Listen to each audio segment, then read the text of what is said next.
Even though it's difficult sometimes living with ichthyosis and going out, I can always count on the support of a lot of people around me. Acceptance is such a big thing.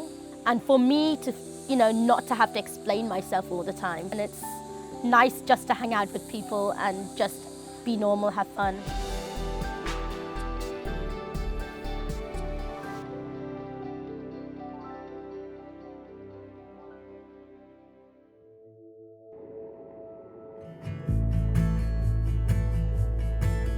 I get cold a lot more quickly and I get hot a lot more quickly.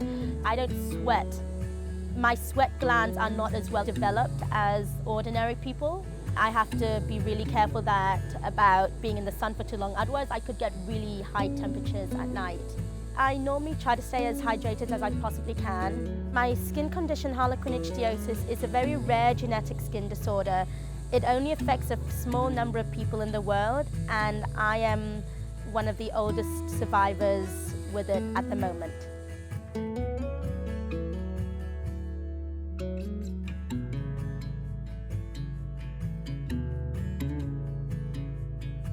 I always carry cream in my bag because it's important for me to remain moisturized. So, whenever I feel dry or every so often, I'll just take the tub out and I'll just put some cream on and then I'm good to go. When I was born, my birth parents signed me off and I was in a hospital, and my parents met me as volunteers when I was 1.5 years old. She just basically walked into our lives. She came into the room.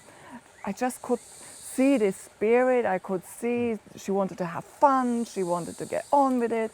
And well, I just couldn't work away and say, well, you don't deserve a chance. And well, that's where it started. Having a visible difference, the psychological challenges of that have a huge role to play. One of my biggest challenges is going out sometimes. People will often stare and point at me. It's really horrible because I just want to go out and live my life and be normal, but it doesn't work when people shout and scream at me. My experiences in high school were really difficult, fitting in and also cyberbullying. I think for me, my biggest struggle was not having really any friends. I think that the cyberbullying broke me and I wanted to actually kill myself. I wrote a suicide note and I gave it to my mom. I just thought nobody wanted me around. I felt absolutely devastated. I thought, gosh, after all Mui had gone through, after all she had survived, and we were such a unit, it was so devastating to see that Mui now, the spirit was completely broken and that she wanted to give up. And it took a long time to build her up, that she felt halfway good again to go out there and face people. She always wants to get on with life, she wants to get out there. She's a survivor, not just in the way of health-wise, but she's also a survivor getting up there and going on with life.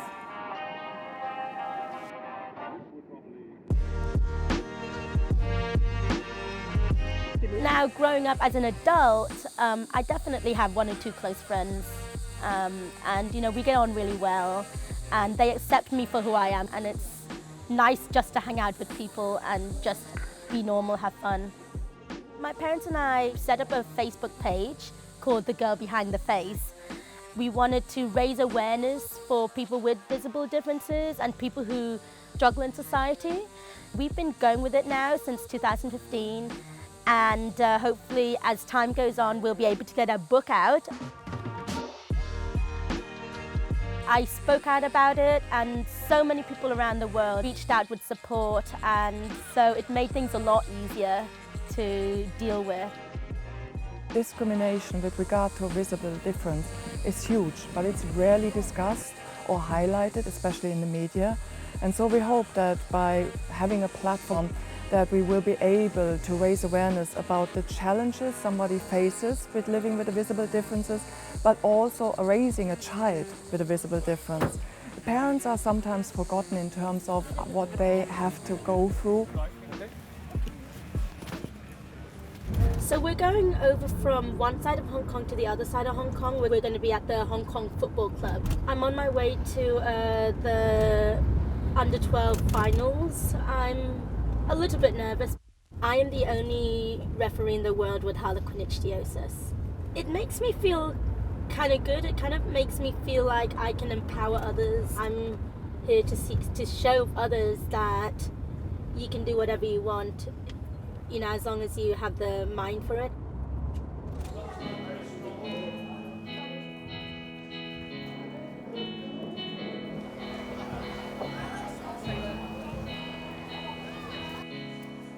Today we're at the Mini Rugby Festival, the Hong Kong Football Club, the final one for the season.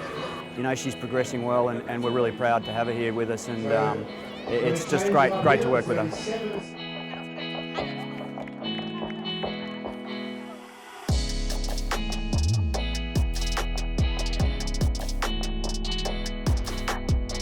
Refereeing is not for everybody, and you know, to have the courage to do that with all the other challenges is certainly inspirational. Yeah.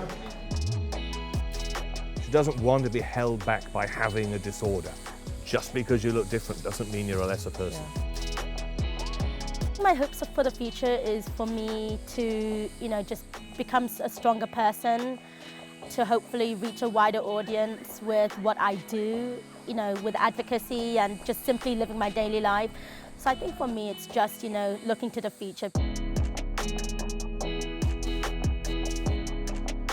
Meet people, make connections, have a really strong support network, and also just be open. And if you're struggling, it's okay to speak out and smile. Smiling helps a lot.